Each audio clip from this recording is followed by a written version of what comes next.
All right, hello. In this episode of Carrville Conversations, we'll be talking with the pastor here at Carrville Baptist Church, Keith Ray, and his wife, Rebecca.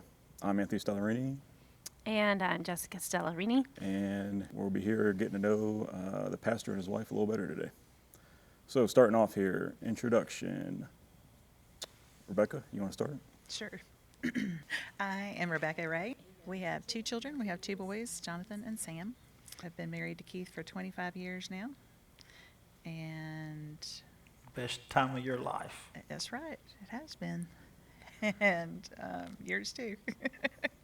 Touche. And we have been in ministry for really most of that time 22 years. Okay. Yeah. All right. And Keith? My name's Keith Ray. I am the pastor here at Carrville Baptist Church. We've been here for 4.5 years. We do have two boys. As Rebecca said, Jonathan and Sam. We have been married 25 years. And we have been in ministry together I was in ministry before I met Rebecca. I was already preaching and everything. So we actually lied. We've been in ministry in some form our whole marriage. Pretty much. But actually serving in some capacity for about 22 years, other than pulpit supply and stuff. So that's basically it. Okay. I have a question for you right off the bat. What do you do here? Oh, so I recently taken on the role of youth minister for Carrville. Both me and my wife serve on Wednesday nights teaching a youth class, and then we also try to lead the youth doing service projects and stuff around the church. All right, so let me ask you this next question, which is, how did you guys come to know the Lord? Start with Rebecca. I grew up in the church. My daddy was a music minister, so I was in church from, before birth, and we were there every time the doors were open. I was probably about 7 or 8 when I felt the Lord, I guess, kind of tugging on my heart. And I made my profession of faith and was baptized. But it probably wasn't until I was a teenager that I really started forming a relationship with the Lord. My youth minister emphasized, I learned about having a quiet time, and that was very instrumental in my growth. And then in college, I think that really kind of took off some more. I was raised in church. My parents were the people who made sure their kids were there every time the doors were open, and we were involved in everything. My dad was a deacon. My mom was all the southern womanly things in a Baptist church that the women are involved in. My mother was one of the lead people in that. I was baptized at 9, and then was baptized again at 15. Notice I'm saying baptized, not converted. Mm-hmm. I didn't get converted till I was almost 25 years old, after years of kind of just doing my own thing. So I came to know the Lord much more dramatically than Rebecca. But yeah, it was 25. Okay. And I had no desire to know the things of God before then. So obviously you're the pastor here at Carrville, but what other things are you guys involved with ministry-wise, serving, etc.? You want to talk about that? I work with some of the local homeschool families. We meet once a month. And then there's also a special moms group that meets in Tallahassee for moms who have children who have any kind of special need, be it emotional or physical or just any kind of special need. We meet once a month and kind of help support each other. I serve right now I serve on a commission for the State Board of Missions. Next year, or at the end of this year, I'll start as a board of trustees for the Alabama State Convention. I teach college ministries or anybody like that who has invites me to go speak. As in recently, I taught a session at a retreat for the students at Tuskegee and Alabama State University in their college ministry programs. I don't venture out beyond my role as a pastor very much because I consider my primary duties to be to shepherd the flock of God here at Carrville. So I try to, I pick and choose those things and mostly don't do them if it's not connected with my church. I gotcha. And you guys told us how long y'all have been married, but how'd y'all meet? Well, mutual friend. She went to Southeastern Bible College with Keith. She was old enough to be his mom, and I went to church with her. And so we sang in choir together, and she had asked him one day in class if she could introduce him to someone, and he said, "Nope, but you can ask her if I can have her number, and I'll call her." So she came to choir that Wednesday night and asked me, she said, "I go to school with someone I want you to meet. Would you be okay if I gave him your number?" And I said, yeah, I trusted her. So Keith called me a few days later, and we talked on the phone for hours for 3 or 4 days, and then finally met in person. We went to a cottage prayer meeting with my church and went to dinner afterwards. And 3 months later, we were engaged, and 3 months after that, we were married. All That's right. basically Awesome. it. I was about to ask. So Keith, how'd y'all meet? Okay. Jeannie, that's the lady's name. She's a very sweet lady. She asked me if she could introduce someone, and I told her no, I could introduce myself. But I had a question, and it was the same question that Rebecca asked Jeannie: is she a godly woman? Is she seeking Christ first in her life? Jeannie said yes, and Rebecca had asked the same question of She Jeannie. did. And Jeannie said yes. And we talked like 3 or 4 days in a row, like 3 or 4 hours each night. At the end of the day, like from 8 o'clock to 11 o'clock. We covered a lot of ground. We did. Those conversations, we talked about conflict management, raising kids. I mean, I was 29 years old. We didn't have a lot of time to waste. Y'all got right to the good stuff. That's So right. we cut through all that. And how should married people make decisions? I mean, we also talked about what's your favorite band, what's your favorite color, what food do you like to eat, hobbies, what food do you like to cook? Because we're both foodies and always have been. So And everyone's thankful for Rebecca's delicious cooking. The kids and adults alike. Y'all benefit from that. Thank you. So before y'all got into ministry full time, what'd y'all do for a living? I had, when I was still in college, I went to Sanford. Before I graduated, I started working at a dental office, and I worked there full time for several years after I graduated, and then started working for a neurosurgery practice in Birmingham, and worked there for, 12, 15 years, something? No, 12, 17 years. Yeah, it was a long time, but I did kind of everything there. I started out as patient care coordinator, scheduling surgeries and tests, and a surgery coordinator. I was the interim administrator for several years. I did marketing. I did HIPAA, OSHA training. I kind of did everything except, cut on the patients. So. Okay. I was a student when we met, and I had a house that I rented, and so my income was rental. Because I owned a house before I left my job to go to college, so I rented my house, and I lived with a cousin of mine, and I was her maid, pool boy, yard boy. So for room and board, we had a deal. But after I met Rebecca, I was introduced to her second father, named Roger Isbell, and he owned a satellite business. And Commercial satellite. commercial satellite, not residential. And contract work for the government and banks and credit card companies and store chains and the National Weather Service and Social Security office and all this other stuff. So I started working for him and was good at it.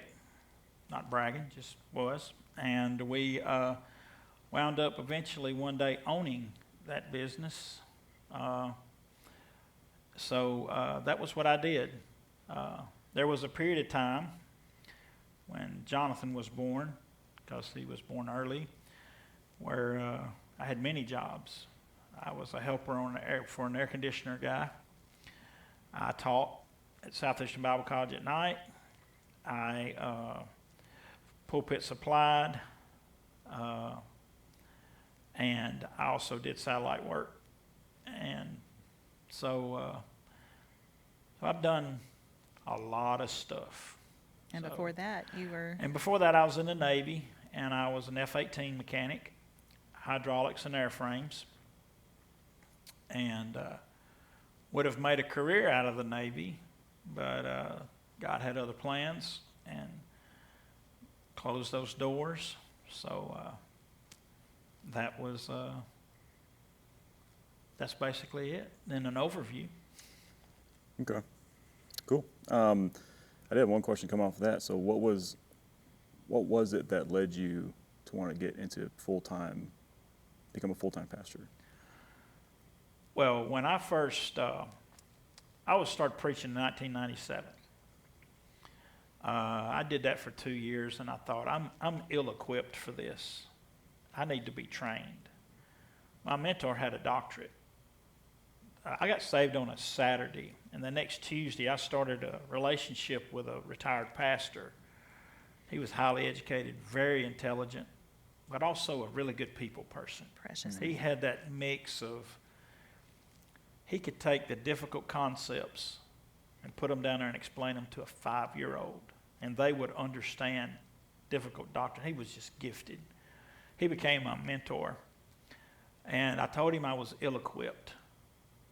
And so he and I prayed about me renting my house, quitting my job, upturning my whole life at 28, and going to college. So that's what we did. That's what I did. And I always wanted to be in full-time vocational ministry somehow. My only passion for going to school was to learn how to better communicate, study the Word of God, to impart the deep biblical truths to other people and show how it impacted our lives and how we were dependent upon it. And so I always wanted to do that. Every decision I made was aimed at making that happen. So that was my pursuit. Consequently, when we met, I didn't know Rebecca's dad was a minister of music, and I told her, look, if you can't be married to a preacher, then we don't even need to talk. And she goes, that's okay. My dad was a minister of music, and I've on and off had an idea I might marry someone in ministry. So God just kind of had that all sealed up. Imagine that. Yeah. Imagine that. Yeah. All right, so we talked about, what y'all have done, what y'all do now, how y'all met, how you came to know the Lord. What's some things y'all do just for fun, you and the kids?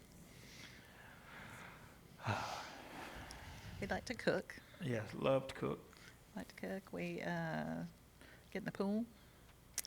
Keith and I like to just do whatever together. Our current weekly date is mostly to go grocery shopping, but it ends up being fun just because we're together. We play around and have fun, and sometimes go on an adventure to a flea market or something. But yeah, Fun on a budget. yeah. I'm a hunter, so my office hours sometimes adjust. During hunting season, I'm here way early, but I'm a hunter. I love to deer hunt, and Rebecca is crafty I like to and creative. crochet and She likes to Paint. paint. redo furniture. If we can buy Oh, very something much. old and refurnish it, I repair it, she refinishes it. We like to do that. I have an old truck, my first truck I got when I was about to turn 16, that I have a dream of restoring. It's at my mom and dad's. I go work on it every once in a while. I also go check on them. So Okay. All right. This is the fun question everybody likes. What is one fun fact very few people know about each of you?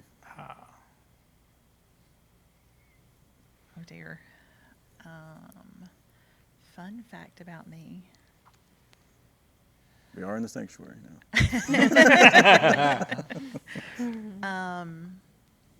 Okay, so everybody would probably know that I'm not super adventurous, and I'm pretty girly, and I don't like to get dirty and sweaty and gross. But when I was in college, I did a summer missions in Glorieta, New Mexico for a summer.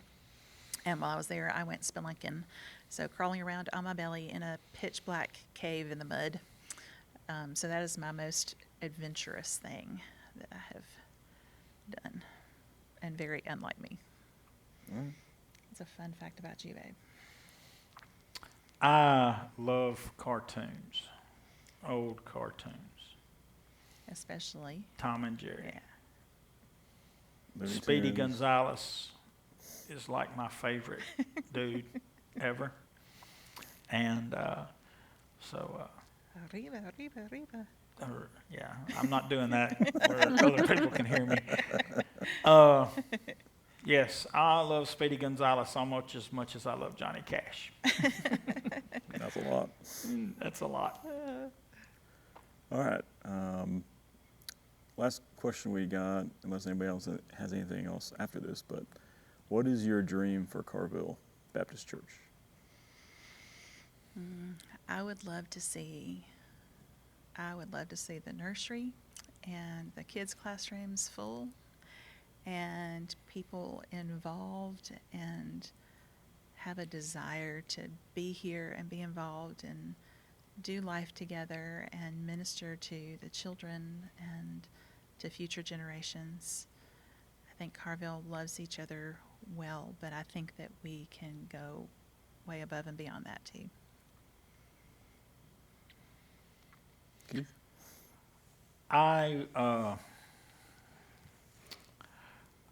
We have had a friend, Melody. She used to say, and she used to pray this, God, just do big. Mm-hmm. So I would like to see God do big here in the terms of have people who just can't wait to come together and worship on Sunday. Yeah. Can't wait to wake up and see how God's going to use them Monday through Saturday. Mm-hmm. God, what you got in store for me today? That be their approach, whether they're a stay-at-home mom, whether they're a retiree, whether they work for someone, whether they own their own business. That would be their dream, was for God to use them. And they get to come worship and learn and pray with and sing with and talk with and eat with other people who have the same passion. And they just get to come. Because that is really the attitude. That is the heartbeat of whatever God does in a church. Is people who want to be in fellowship with Him and each other and have Him use them. So I think so my dream is not something that that I want to necessarily see, like in rooms full or whatever. It's something I want to see internally. And the fruit of that will be, people will be drawn to the presence of Christ here and the work of the Spirit. All right. So that is what I pray for. And that get to just eclipses Yep. other things in life, or waking up with a headache or anything else. That's just That is the priority best and time. the most important. So we get, by invitation from God Almighty, we get to gather together. We get to talk to Him, sing to Him. Things that are only reserved for heaven, we get to do that each Sunday as a body of believers. We get to. He invites us to do that without question. We get to. We don't have to. We get to. And we can't wait to. And we can't wait to. Yeah, that's an interesting way to look at it. I like that. Jess, you got any questions? I feel like we covered a lot of questions, and I've enjoyed listening, and I'm about to be in tears over here listening to the Dreams for Carrville, because I think God has a way of unifying us and giving us, similar dreams. And so that's been a little bit of a treat for me. Thank you guys for sharing. Yep. Thank you all for doing this interview, and we love you all, and we'll go on to the next one. Thanks. You're Sounds welcome. good.